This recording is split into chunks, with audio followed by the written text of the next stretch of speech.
Saludos cordiales, gracias Ecuador por estar con nosotros. Bienvenidos al programa Hora 25. Las horas que vive el Ecuador son de profunda consternación.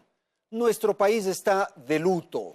Las interpretaciones, opiniones y reflexiones sobre lo que está ocurriendo son tantas como pobladores tiene el Ecuador. Eso se produce porque nos duele la patria. Se produce porque no sabemos por dónde y en qué momento se nos metió el mal. El terrorismo tiene esa destreza, causa miedo, desasosiego, confusión. El narcotráfico, la guerrilla, el crimen organizado y el terrorismo son lacras perversas. Sus actores están ocultos, actúan en la sombra, provocan destrucción y muerte a seres inocentes. Este es el caso de las 7 víctimas que son producto del terror. 3 periodistas y 4 militares, sin duda, es consecuencia de lo que acabamos de señalar. Nuestra solidaridad al Ecuador en su conjunto y un abrazo enorme de pesar desde esta tribuna para hacer un llamado que permita enfrentar en una sola bandera o con una sola bandera el mal que hoy pretende someternos. Nuestros invitados esta noche aquí en el estudio son los siguientes. Agradezco la participación de César Navas, ministro del Interior. Nos acompaña también Paco Moncayo, ex jefe del Comando Conjunto de las Fuerzas Armadas. Se encuentra en el estudio de Teleamazonas Juan Sebastián Roldán, secretario particular del presidente de la República, y agradezco la presencia de René Yandún, él es asambleísta, es integrante de la Comisión de Soberanía del Parlamento Nacional. Natalie, buenas noches. Buenas noches, Andrés, amigos televidentes. La reanudación de las operaciones militares, luego de confirmarse el asesinato del equipo periodístico del Comercio, han permitido la captura de 9 personas, quienes serían los responsables de los atentados con explosivos en Esmeraldas, así como familiares y personal de seguridad en Mataje, de Walter Artizala, alias Guacho, de no más de 35 años de edad, líder del grupo narcoterrorista que opera con entre 70 y 80 hombres en los límites de Nariño y la provincia costera de Esmeraldas, puntos estratégicos en la ruta del Pacífico para transportar cocaína a Estados Unidos.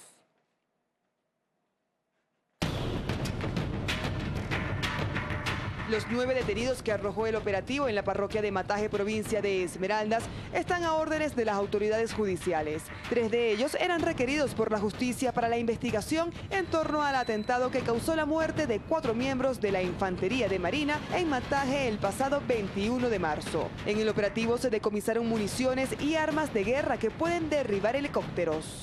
Material de uso bélico, como es de 72 cartuchos antiaéreos calibre 50, que es prácticamente munición de gran calibre. Sumadas a las anteriores detenciones, son 43 los apresados que tienen algún tipo de vínculo con la organización delictiva, ya sea para operaciones terroristas, logísticas, informantes o dotación de insumos químicos para la producción de drogas. El año anterior capturamos a los 14 primeros ciudadanos que tenían y que apoyaban a esta organización. La intervención en esta zona fronteriza con más de 500 efectivos militares y policiales respondió a una orden del presidente Moreno, quien dispuso intensificar los controles el pasado viernes en todo el cordón fronterizo para obtener información de los responsables del secuestro y asesinato del equipo del diario El Comercio, así como de los militares que murieron mientras patrullaban en esa misma zona. Y lamentablemente tenemos información que confirma el asesinato de nuestros compatriotas.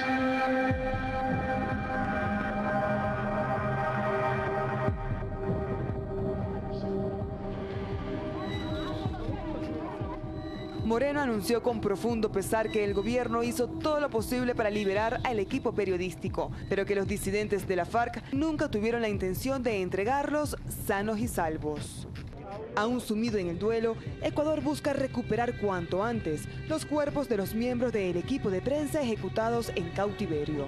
El Comité Internacional de la Cruz Roja realiza un discreto trabajo para conseguir los restos de los trabajadores de la prensa. Y esperemos que en los próximos días podamos traer los cuerpos de los de Colombia. Como ustedes han visto, los diferentes comunicados dicen que serán entregados por Tumaco. Asimismo, por disposición del presidente Juan Manuel Santos, los altos mandos militar y policial de Colombia llegaron al país y se reunieron con Moreno para coordinar acciones conjuntas para enfrentar al terrorismo en la frontera colombo-ecuatoriana. La recompensa por información para capturar a alias Guacho subió a $230.000 tras la cita. Hemos puesto a disposición recursos, información y ahora con esa cotidianidad que decía el ministro del Interior, una coordinación de operaciones. Del lado colombiano, también a las 11 de la mañana de hoy, lanzamos operaciones desde Tumaco y Cali y así mantendremos ese despliegue coordinadamente con Ecuador. El jueves pasado, medios colombianos ya habían informado sobre la supuesta muerte de los comunicadores y se difundieron sus fotografías en redes sociales.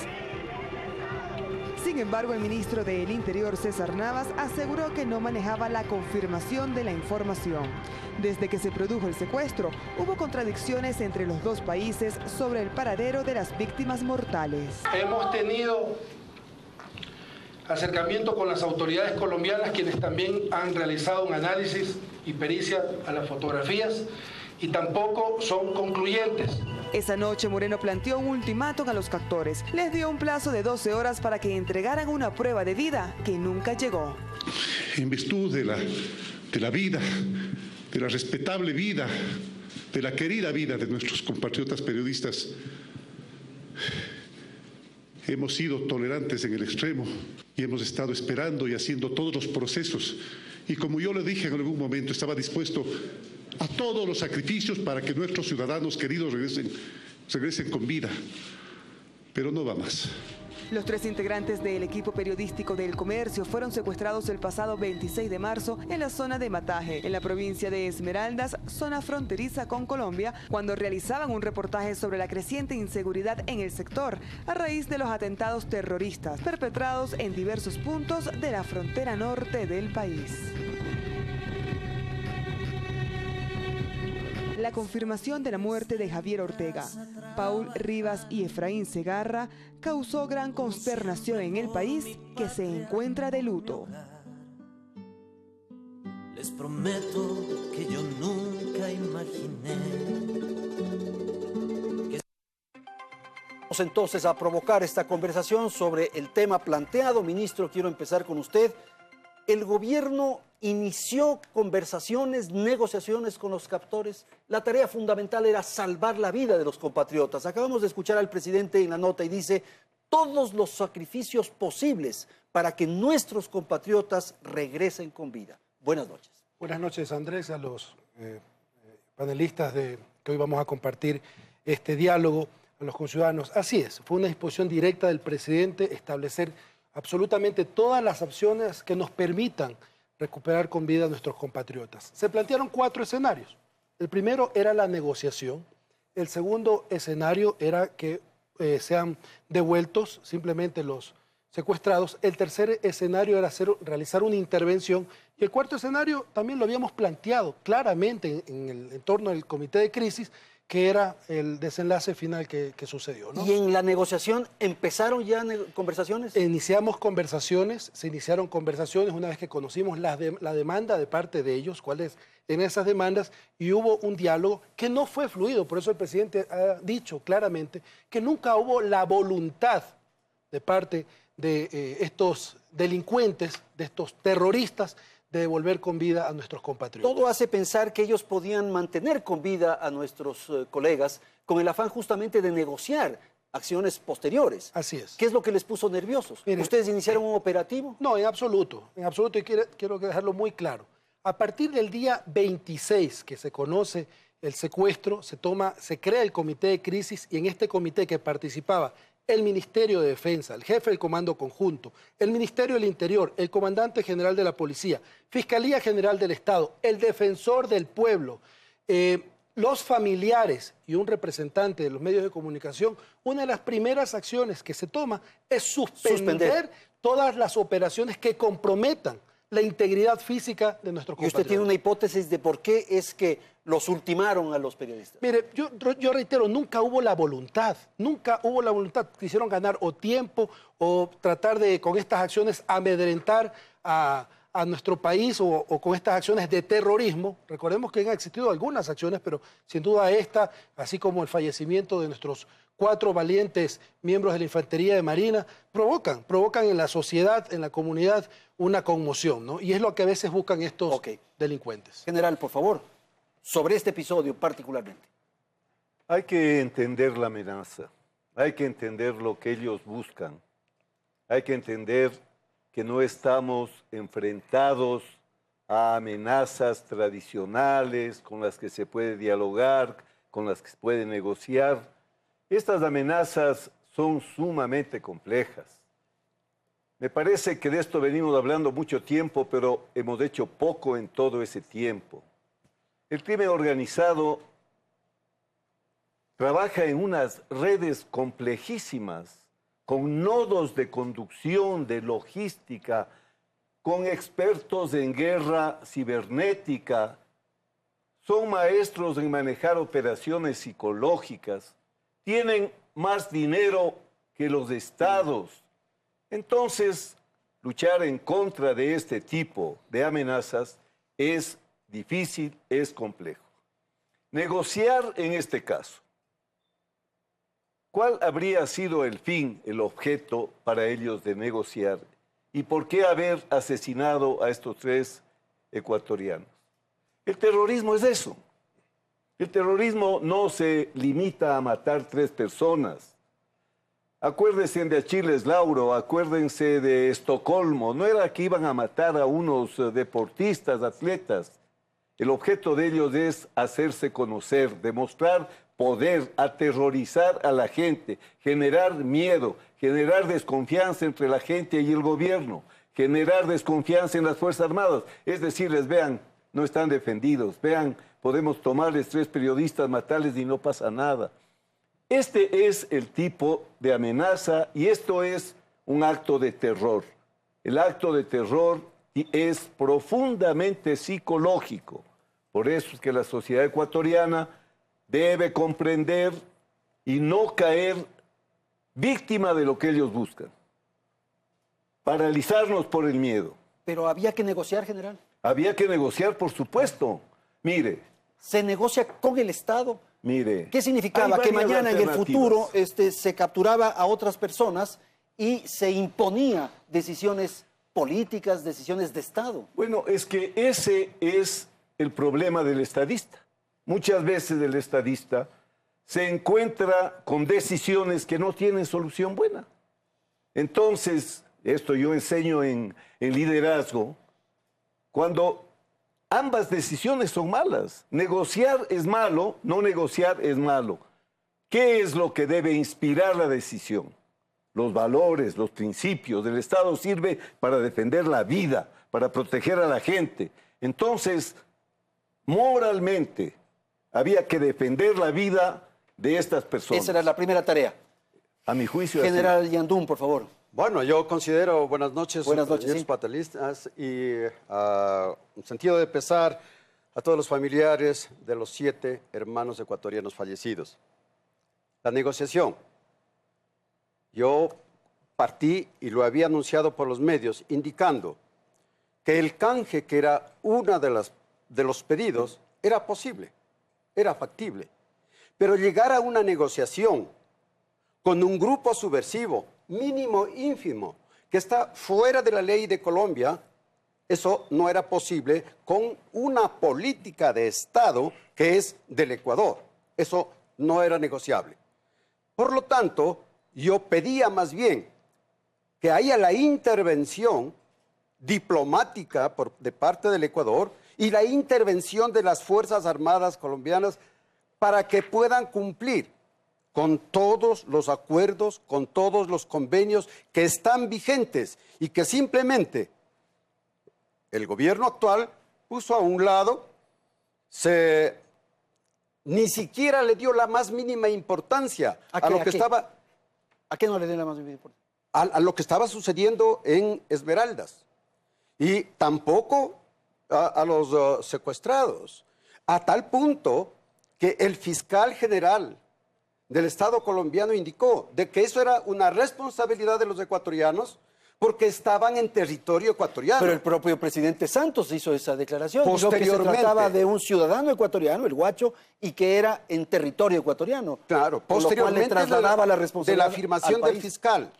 Y luego el presidente, y posteriormente y en estos últimos días, manda a sus ministros para que pueda llegar a un acuerdo y a una negociación para poder recién emplear las Fuerzas Armadas colombianas. Que había una exigencia diplomática, propone usted, plantea usted. Yo diría una exigencia de carácter moral, una exigencia de carácter legal, en concordancia con los acuerdos y convenios, a fin de movilizar las tropas. Allí sí que se cumpla entonces con el yunque y martillo, pero desgraciadamente tomó esa decisión post-mortem, post-conflicto, o sea, demasiadamente tarde. Juan Sebastián Roldán, por favor. Andrés, buenas noches. Buenas noches a todos ustedes, buenas noches a los ecuatorianos.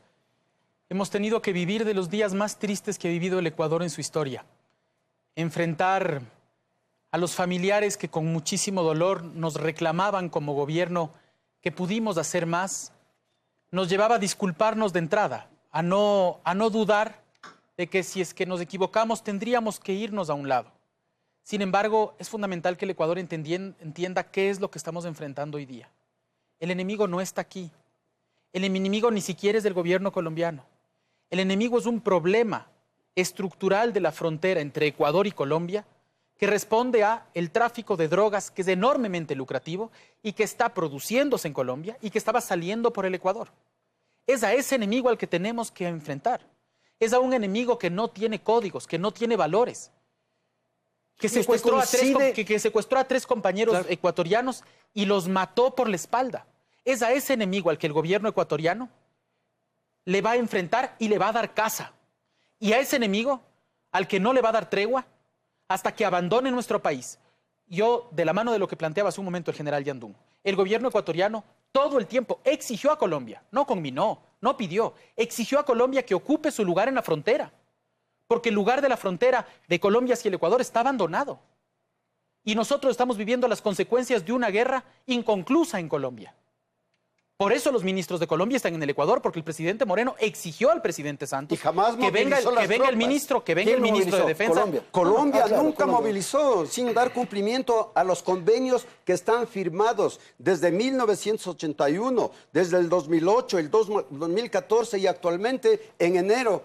En torno a la lucha en contra del narcotráfico, el presidente Moreno ha señalado que el anterior régimen, el anterior gobierno, el de Rafael Correa, fue permisivo con el narcotráfico. ¿Cómo podemos luchar contra el narcotráfico si el ministro de Defensa de ese momento se peleaba con las Fuerzas Armadas del Ecuador? Pues, si es que veían al enemigo dentro de nuestras propias Fuerzas Armadas, si vivían discutiendo si la tropa, si los oficiales, ¿cómo las Fuerzas Armadas ecuatorianas podían estar luchando contra el enemigo que era el narcotraficante si es que el ministro los golpeaba por la espalda? Pues, esa es la responsabilidad con la que cargan los anteriores funcionarios del gobierno anterior. Sin embargo, lo que hoy día tenemos que tener claro nosotros es que es de la mano de esos heroicos miembros de Fuerzas Armadas y policías que ahora, mientras hablamos aquí, están custodiando esa frontera. De carne y hueso, mientras discutimos esto, hay gente ahí que se está jugando la vida. ¿Cómo a esa gente no la podemos respaldar? Y esa es la lógica y la apuesta de este gobierno. Ministro, solamente para confirmar sobre lo que acaba de señalar Juan Sebastián, ¿es verdad que han sido capturados 2 miembros de Fuerzas Armadas en el transcurso de este día? Bueno, tuvimos una alerta de inteligencia. Yo tuve una reunión a las 19 horas con el ministro de Defensa, el jefe del Comando Conjunto, el comandante general de la Policía, los 2 directores de inteligencia, y no está confirmado. Simplemente hicieron una verificación como correspondían con el personal, pues no es ninguna noticia confirmada. Tenemos que ir a un corte comercial, volvemos en un instante para continuar en este diálogo sobre el tema Frontera Norte. Ya regresamos.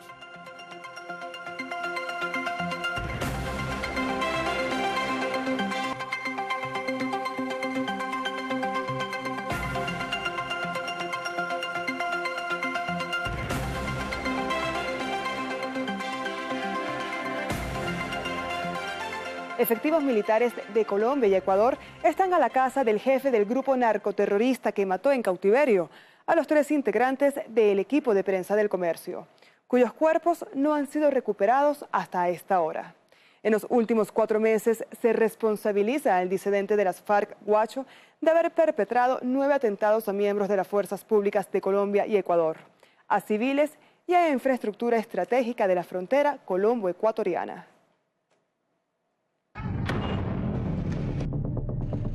El pasado 27 de enero comenzó la ola de atentados por parte del grupo narcoterrorista liderado por alias Guacho, cuando estalló un coche bomba que se encontraba estacionado en la sede del Comando Policial de San Lorenzo, Esmeraldas. En ese hecho no hubo víctimas mortales, sin embargo, dejó 28 personas heridas y 37 viviendas afectadas. Amatol fue el explosivo casero utilizado en este atentado. Mezclan el nitrato de amonio con esta pentolita y ocasionan este amatol artesanal que tiene una gran capacidad de destrucción. Calculamos posiblemente pudieran ser unos 200 libras de explosivo. El presidente Lenín Moreno firmó ese mismo día el decreto de estado de excepción con efecto en los cantones San Lorenzo y Eloy Alfaro, en un intento de fortalecer la seguridad en la zona.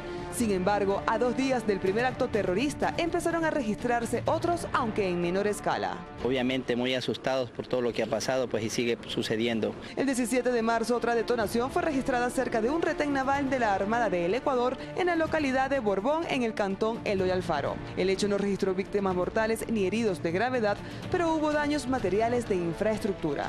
El atentado ocurrió mientras se realizaba un operativo denominado Libertador en varias localidades de las provincias de Esmeraldas y Guayas. Con el allanamiento de 20 inmuebles, el objetivo de estos allanamientos era precisamente encontrar elementos de convicción respecto de armas de fuego, documentos y materiales explosivos que estarían siendo utilizados por parte de esta red de crimen organizado. Se ha procedido a detener a 5 ciudadanos. Después del atentado en Borbón, el 18 de marzo se produjeron 2 incidentes en el cantón San Lorenzo. El primero ocurrió en la localidad de El Pan, cerca de la frontera colombo-ecuatoriana, en donde efectivos militares ecuatorianos que patrullaban la zona recibieron disparos provenientes de algunas viviendas. 2 militares resultaron levemente heridos. Ese mismo día se registró una detonación de un explosivo de fabricación casera en un patrullero perteneciente a la UPC Alto Tambo, San Lorenzo.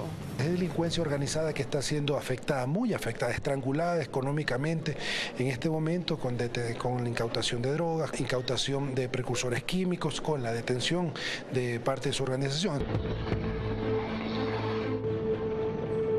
El 20 de marzo estos atentados arrojaron las primeras víctimas fatales. La explosión de una bomba ubicada a un costado de la carretera San Lorenzo-Mataje provocó la muerte de 4 infantes de la Marina y dejó una decena de heridos. En el momento que nuestros militares estaban patrullando, fueron atacados por personal civil que estaba defendiendo, protegiendo plantaciones de coca. La crisis se agravó hace menos de un mes cuando el 26 de marzo el equipo integrado por el periodista Javier Ortega, el fotógrafo Paul Rivas y el conductor Efraín Segarra fueron secuestrados por este grupo disidente de las FARC liderado por alias Guacho. Este narcoguerrillero es ecuatoriano. Su nombre real es identificado por inteligencia militar como Walter Ariaza Bernaza. Tras apartarse del acuerdo de paz entre Colombia y las FARC en el 2016, se mueve entre ambos países por un área selvática que sirve de ruta para el tráfico de drogas. Asimismo, Guacho podría generar rentas semanales de $25 millones por la droga, según dijo el año pasado el fiscal colombiano Néstor Martínez.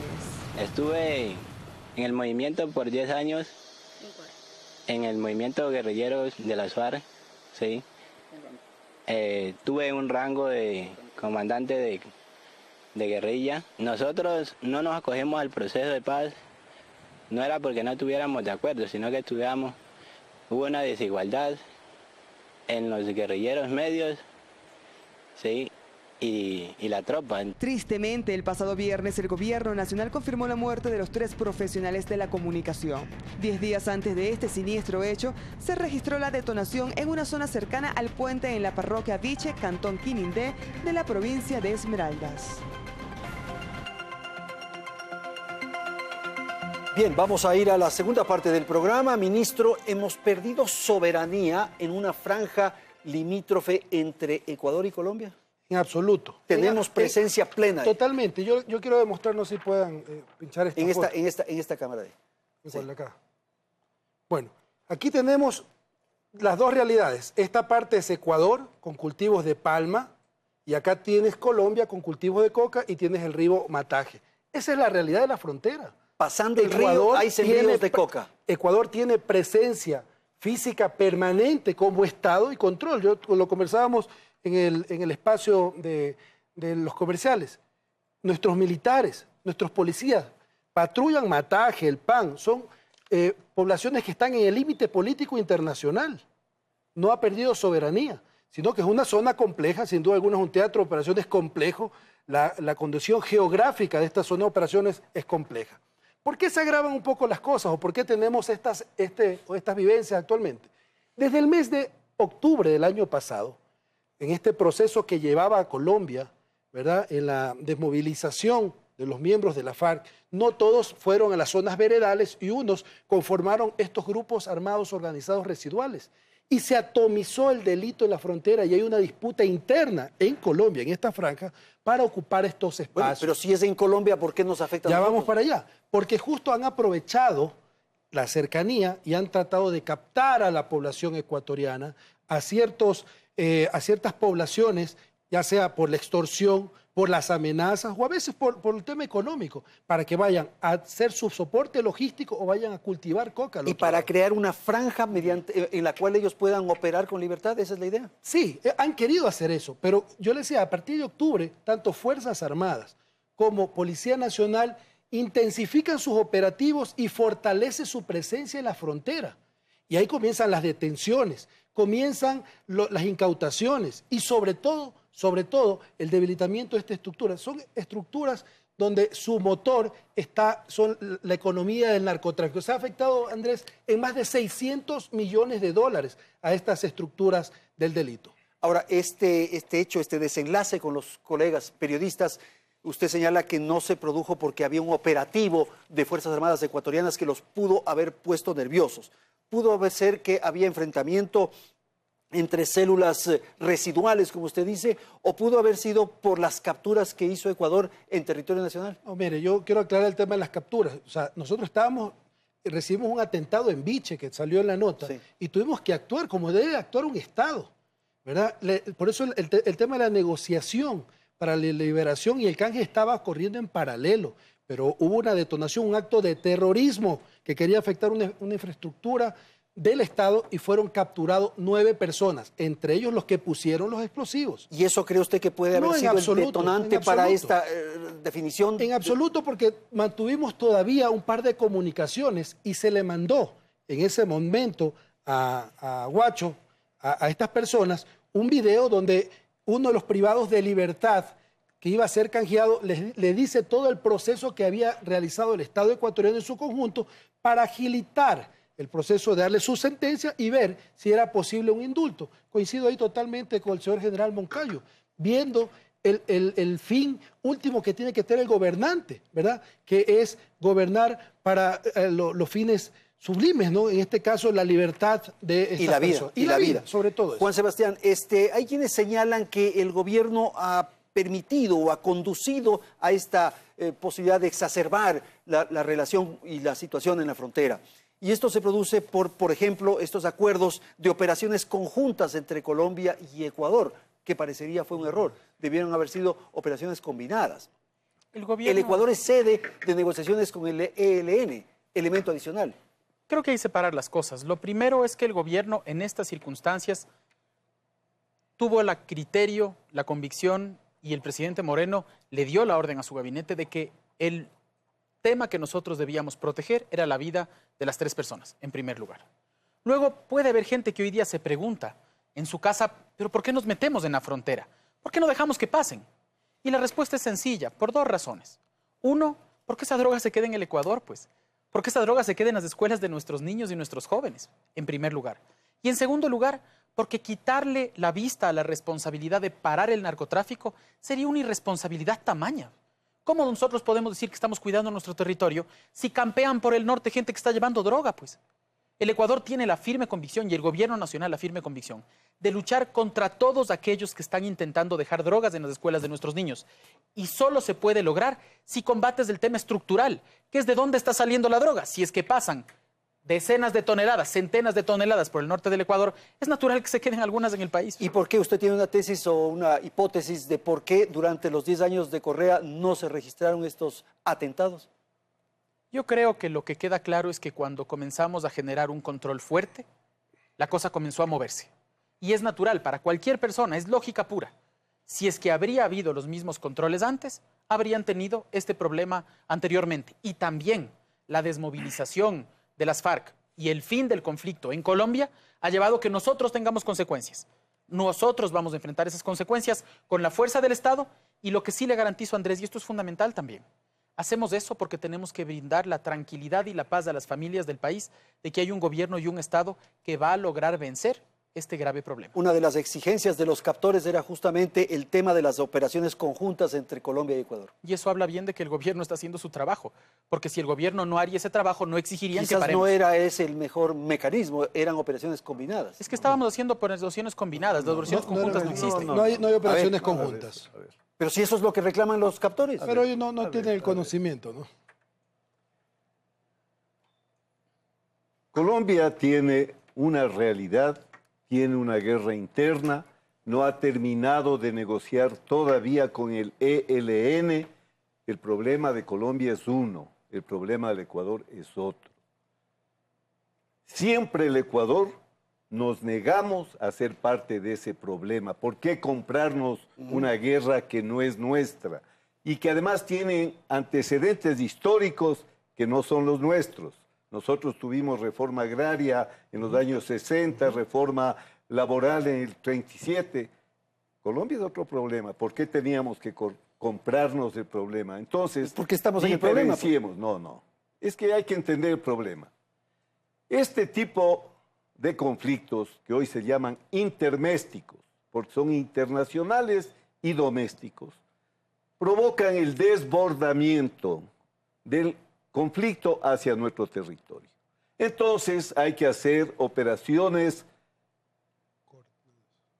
de cooperación, de seguridad cooperativa, tienen que trabajar muy vinculados, militares, policías, fiscales, autoridades ecuatorianas y colombianas. General, 50 años ha tenido ese problema Colombia y no hemos usted tenido... no me deje explicarle cuál es la diferencia de lo que dicen y que eso sí sería grave.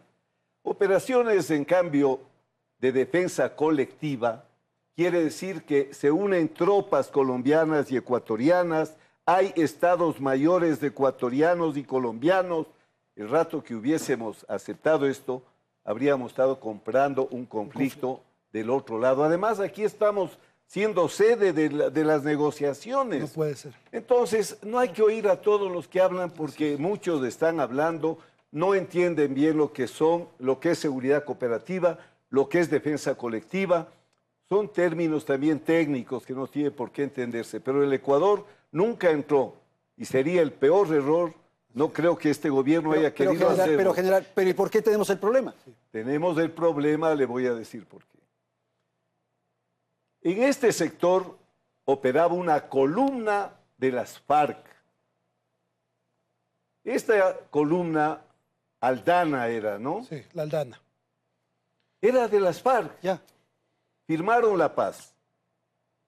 En este espacio había un poder que se llamaban FARC.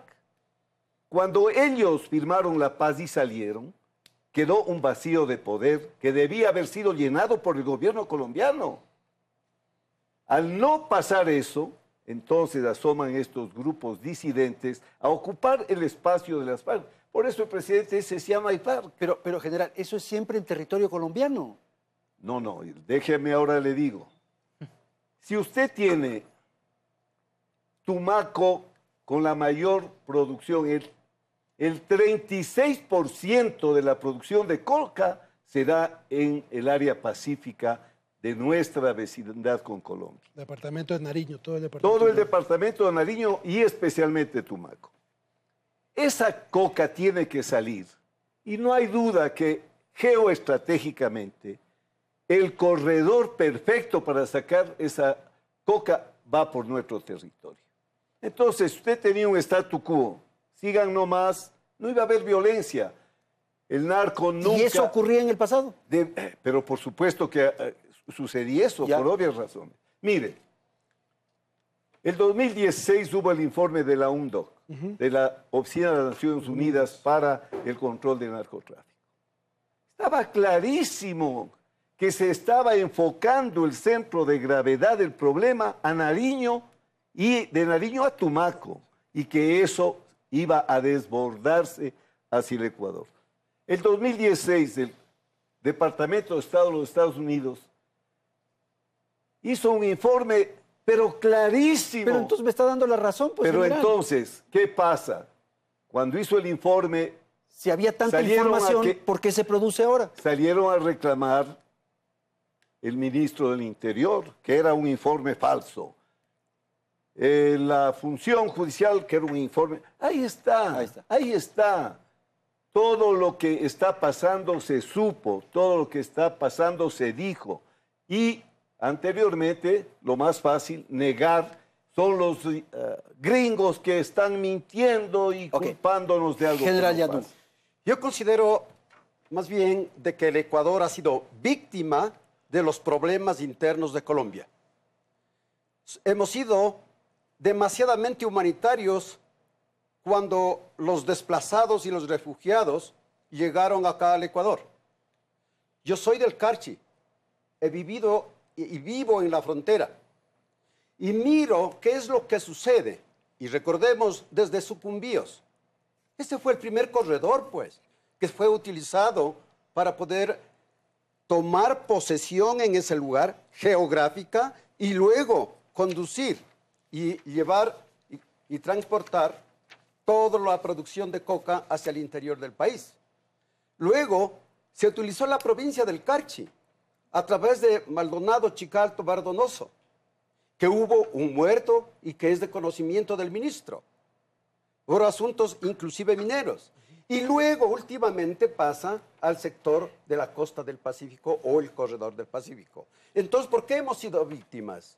Porque el gobierno o los gobiernos colombianos jamás pudieron solucionar sus problemas. Concurrieron al sistema del acuerdo de paz y en vez de traernos verdadera paz, nos han traído más conflictos.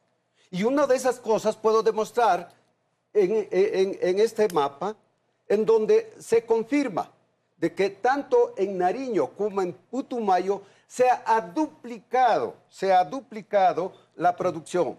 Y voy a indicar que en esta revista internacional de Crisis Group nos indica claramente cuál ha sido el total de la producción. Se ha duplicado del 2016 hasta el 2018. De lo que eran 67.789 hectáreas en el 2016, ahora tenemos 135.578 hectáreas en el 2018. Entonces, ¿qué quiere decir? Que lo que no ha podido hacer Colombia, el problema nos lo está trasladando para el Ecuador. Y eso es una irresponsabilidad del gobierno colombiano. ¿Es una guerra perdida, ministro? No, en absoluto, en absoluto. Pero aquí hay que estar claro que esto comienza y es un esfuerzo de largo aliento del Estado, con una planificación que tiene que ser de largo aliento y que no podemos vivir de estado de excepción en estado de excepción. Y como lo hemos establecido con el presidente, la necesidad de crear un comité, que ya está creado, un Comité Nacional de Seguridad Integral y Desarrollo de la Frontera. Porque tiene que haber también desarrollo en la zona fronteriza, tenemos que llegar con otras acciones. No todo el peso debe caer en los hombros de Fuerzas Armadas ni de Policía Nacional. Tiene que tener una visión integral de desarrollo de la frontera. ¿Qué significa eso? ¿Que esa zona estaba descuidada? No, o sea, sin duda alguna, hay muchas necesidades básicas insatisfechas todavía en la zona. O sea, y recordemos que hay responsabilidad de gobiernos locales también, ¿no? O sea, vayamos a ver municipios, prefecturas, viendo planes de desarrollo. Esa es la tragedia, porque todos son culpables menos nosotros. No, es que todos son culpables menos nosotros. Todos tenemos que ser la solución del problema. Todos tenemos que ser la solución del problema. Entonces tenemos que unirnos. Yo acogía las palabras que usted decía al inicio de esto. La unidad nacional es básica para salir de esto. Y entender este conflicto. Como decía, yo coincido con el general Yandún. Somos en este momento víctimas de un conflicto que está allá, pero es como que tu vecino que te bota un poco de basura al lado de tu casa, es como que tu vecino te hace bulla con sus parlantes, te afecta a ti también. Entonces tenemos que poner orden, nosotros no podemos... ¿Es posible, ministro, que esto pueda desbordar este control que hay en la zona de frontera y se puedan generar atentados en otros lugares del país? Mire, yo creo que nuestras Fuerzas Armadas, nuestra Policía Nacional, son entes profesionales, ¿verdad? Y están trabajando para que eso no suceda. Hoy hemos tenido reuniones permanentes de fin de semana, estamos todos los días analizando la situación. O sea, no está hablando, o cuando está un jefe del comando conjunto, no es un jefe del comando conjunto, no es un comandante general de la policía. Hay toda una estructura jerárquica a la que ellos representan, un Estado mayor con cada uno de sus departamentos y han hecho la exposición de sus planes. Y sin duda alguna, en esta dinámica de la situación que pasa en la frontera, esta dinámica tenemos que nosotros también estar a la altura y irla siguiendo. Es decir, ser muy dinámicos en ir modificando la planificación si así se requiere. Por ejemplo, refinería de Esmeraldas, bueno, se habla de centros comerciales en Quito. Todo lo que son áreas estratégicas es una responsabilidad, está con Fuerzas Armadas y hoy por hoy hemos visto también la necesidad inclusive de ampliar esa seguridad, ¿no? Ese control en las áreas. Juan Sebastián, sobre el tema. También hay que decir que una de las decisiones del presidente Moreno fue profundizar los controles en las carreteras de la zona fronteriza, porque lo que hay que entender es que este es un problema de la zona fronteriza. Lo que le corresponde al gobierno es precautelar que no salga de ahí. Y por eso hay controles militares y policiales exhaustivos para que no suceda. Y creo que es fundamental entender también que al ser este un problema tan grave, es un problema del Estado y la sociedad civil en conjunto. Creo que lo que tenemos que tomar como lección es que estos héroes de la libertad de expresión, que son los 3 periodistas, y estos héroes de la seguridad, que son los 4 infantes de Marina, nos tienen que dejar una lección. Y es, hoy el Ecuador tiene que repensar la forma de seguridad. El otro día, Paco discutía con el presidente de la República y le decía acertadamente que para poder enfrentar una nueva guerra hay que pensarla antes. Estábamos pensando y formando a la gente en la guerra del pasado. Hoy la lección tiene que ser formar a las Fuerzas Armadas, a la policía, a la sociedad en este nuevo conflicto y confiar en ellos.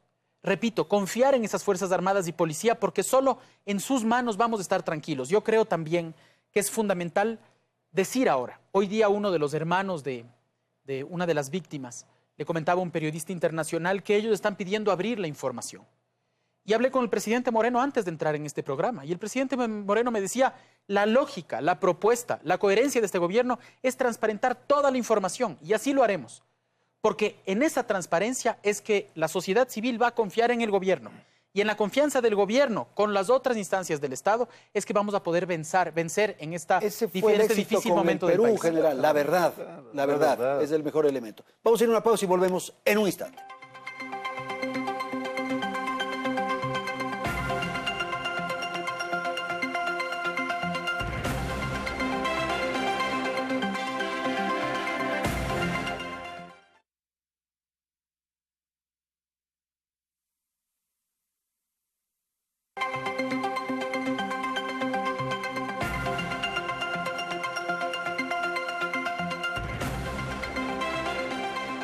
Segmento final del programa, ¿qué hacer? ¿Cómo enfrentar? Por favor, general. La verdad es que no vamos a volver al pasado si no es para hacer propuestas. Se desmontó un sistema de seguridad que funcionaba bien.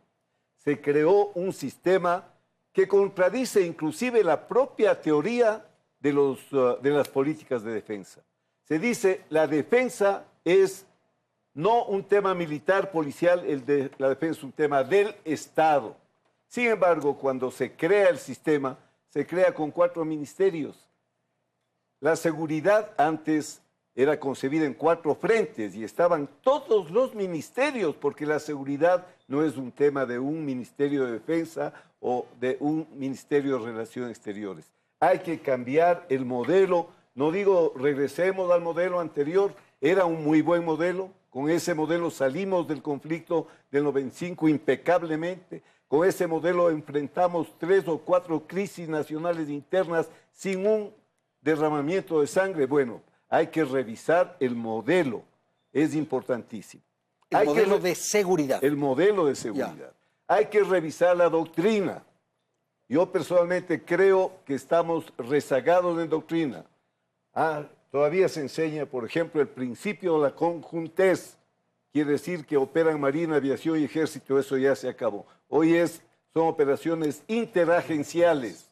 en la que están Ejército, Marina, Aviación, Policía, instituciones de derechos humanos, en fin. Así se conforma ahora inclusive los estados mayores.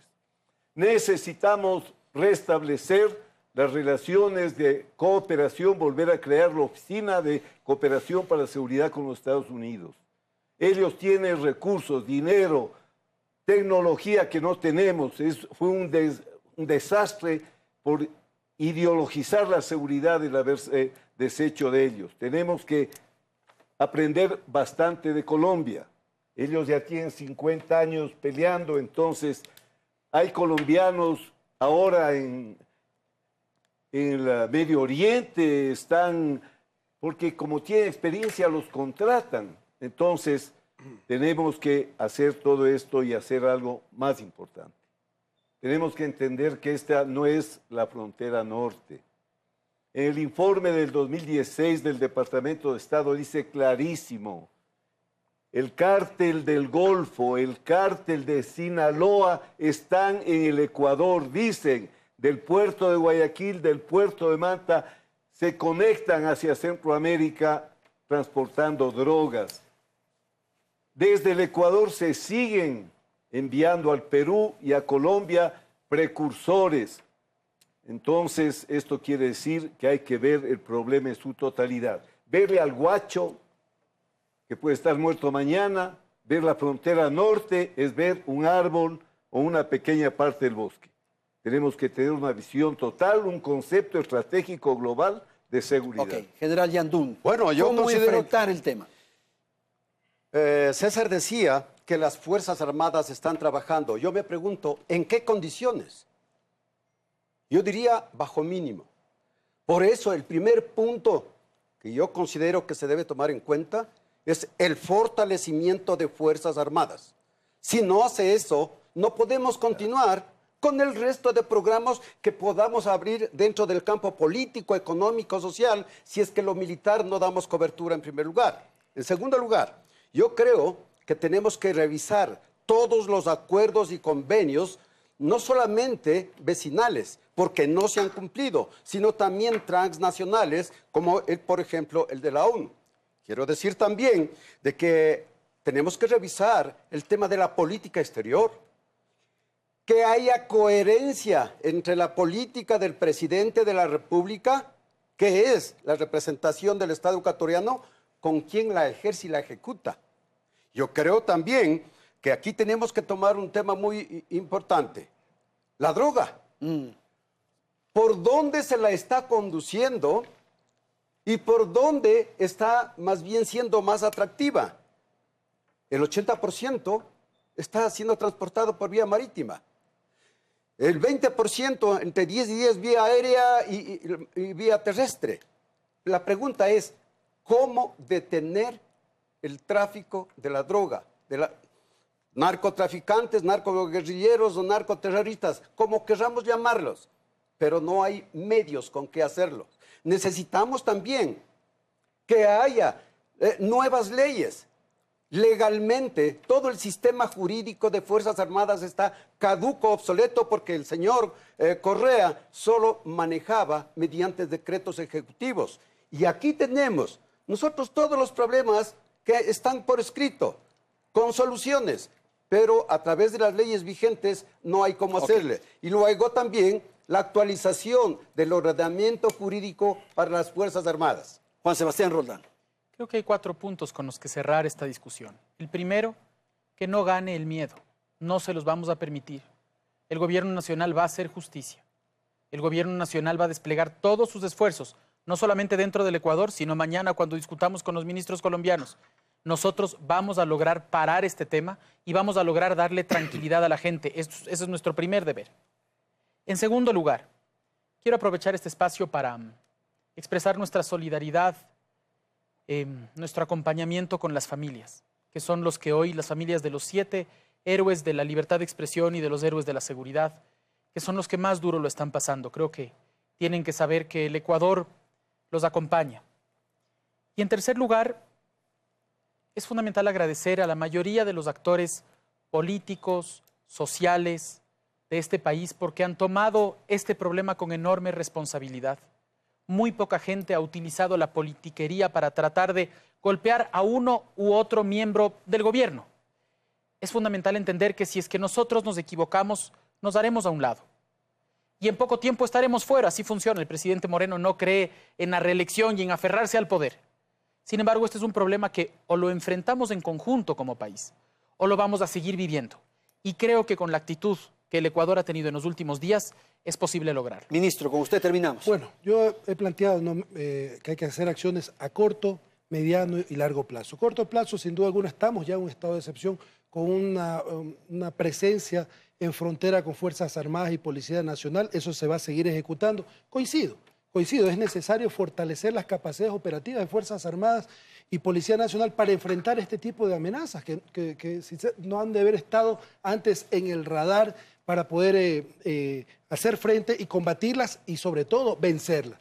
Y a largo plazo yo creo que el Comité Nacional de Seguridad Integral y de Desarrollo Fronterizo es vital para construir políticas de Estado, no políticas de un gobierno, sino políticas permanentes en el tiempo. Yo coincido con el general Moncayo en torno a la cooperación internacional. Tenemos que abrir la cooperación internacional a todo el que quiera cooperar respetando nuestros principios constitucionales como tiene que ser.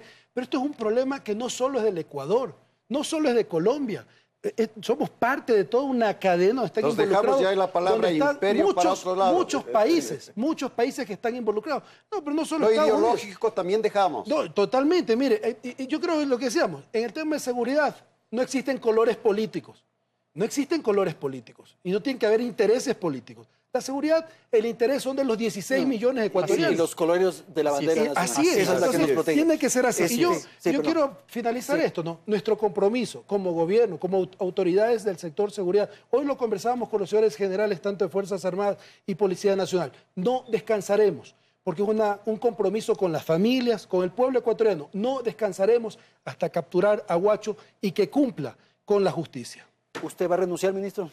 Bueno, yo puse a disposición mi cargo desde el día 25 de mayo, el 24 me nombraron, el presidente de la República siempre está a consideración, nosotros estamos hasta que el día que él decida que estemos. Señores, muchísimas gracias por la presencia de ustedes, gracias al Ecuador que nos ha escuchado, felicidades, hasta la próxima semana.